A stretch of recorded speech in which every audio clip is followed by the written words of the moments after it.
അസ്സലാമു അലൈക്കും വറഹ്മത്തുള്ളാഹി വബറകാതുഹു. ബഹുമാനികളെ, വിശുദ്ധമായ റമദാനിലെ നോമ്പിനെ കുറിച്ച് മഹാനായ റസൂലുള്ളാഹി സ്വല്ലല്ലാഹു അലൈഹി വസല്ലമ തങ്ങൾ പറയുന്നു, മൻ സ്വാമ റമളാന ഈമാനൻ വഹ്തിസാബൻ ഗുഫിറ ലഹു മാ തഖദ്ദമ മിൻ ദംബി.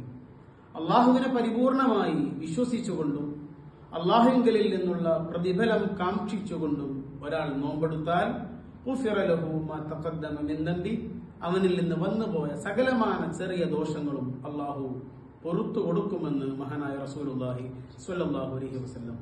നോമ്പ് എന്നത് പരിപൂർണമായും അള്ളാഹുവിനോടുള്ള സമർപ്പണമായിരിക്കണം, ഡെഡിക്കേഷൻ ആയിരിക്കണം. അള്ളാഹു എനിക്ക് പ്രതിഫലം തരുമെന്ന ഉറച്ച വിശ്വാസത്തോടുകൂടെ ആയിരിക്കണം നോമ്പെടുക്കേണ്ടത്. കേവലം അന്നപാനീയങ്ങൾ ഒഴിവാക്കൽ മാത്രമല്ല നോമ്പ് എന്ന് മനസ്സിലാക്കി കൃത്യതയോടുകൂടി അള്ളാഹുവിങ്കലിൽ നിന്ന് പ്രതിഫലം ലഭിക്കുന്ന മുറയിൽ നോമ്പെടുക്കുവാൻ നമ്മളെല്ലാവരും ശ്രദ്ധിക്കണം. നാഥൻ തൗഫീഖ് ചെയ്യട്ടെ. വആഖിറു ദഅവാന അനിൽ ഹംദുലില്ലാഹി റബ്ബിൽ ആലമീൻ. അസ്സലാമു അലൈക്കും വറഹ്മത്തുള്ളാഹി വബറകാതുഹു.